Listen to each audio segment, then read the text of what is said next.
Alors, bonjour, Charles Pérou, animateur de vie spirituelle et d'engagement communautaire de la Commission scolaire du Chemin du Roi.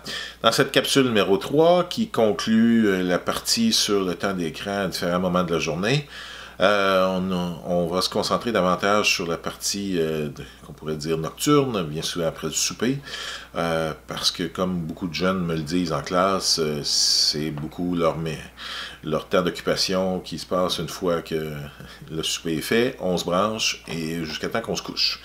En espérant pas devenir comme certains jeunes au secondaire, on a des témoignages d'un peu toutes les écoles secondaires du coin, et il y en a qui viennent à développer des graves dépendances au point qu'ils passent leur nuit devant ça, et qu'aller à l'école devient très ardu et même en viennent à lâcher l'école.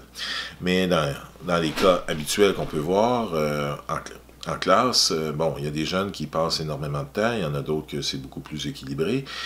Mais quels peuvent être les impacts?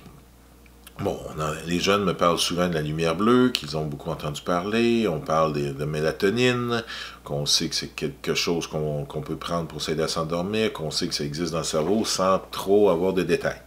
En fait, c'est quoi la mélatonine en termes simples? C'est l'hormone du sommeil, pas qui t'aide à rester endormi, mais celle qui t'aide à t'endormir.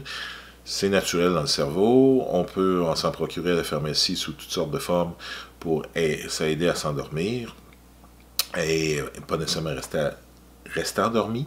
Mais bon, il y a aussi maintenant les écrans qu'on peut ajuster pour diminuer la brillance et en fait supprimer la lumière bleue des écrans qu'on consomme avant de se coucher. C'est sûr que ça peut aider. Mais selon toutes les recommandations de pédiatres, la solution magique en partant, c'est 1 heure avant le coucher de supprimer tout écran pour les jeunes. Certains vont me dire « Ouais, mais je m'endors pareil ».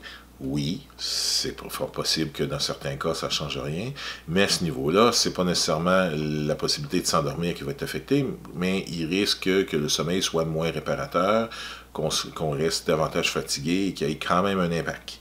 Et évidemment, la mélatonine qu'on peut acheter en pharmacie n'est pas une solution nécessairement à long terme, c'est plus quelque chose qu'on veut prendre occasionnellement et non pas régulièrement. Et même pour les plus jeunes, on parle davantage de 2 heures que d'1 heure selon les recommandations de pédiatres. Et évidemment, pas en consommant des choses adaptées à l'âge. Dans le livret que vous avez en votre possession, vous pouvez aussi voir des sites recommandés au niveau des systèmes de classification. Nous vous recommandons fortement d'aller les consulter parce qu'évidemment, ça peut avoir des impacts sur les jeunes et on y reviendra dans les prochaines capsules au niveau de qu'est-ce que ça fait sur le cerveau.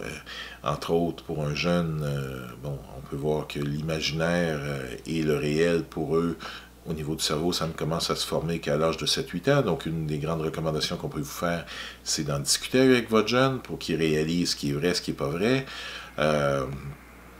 Mais on verra, en parlant des jeux vidéo, les différentes parties du cerveau et tout ce que ça peut avoir comme impact, la consommation. Mais si on s'en tient strictement pour les questions dans la soirée, les pédiatres sont très clairs à cet effet. Donc, débranchez-les progressivement pour assurer un sommeil adéquat et évidemment par la suite un comportement adéquat et une facilité d'apprentissage en classe.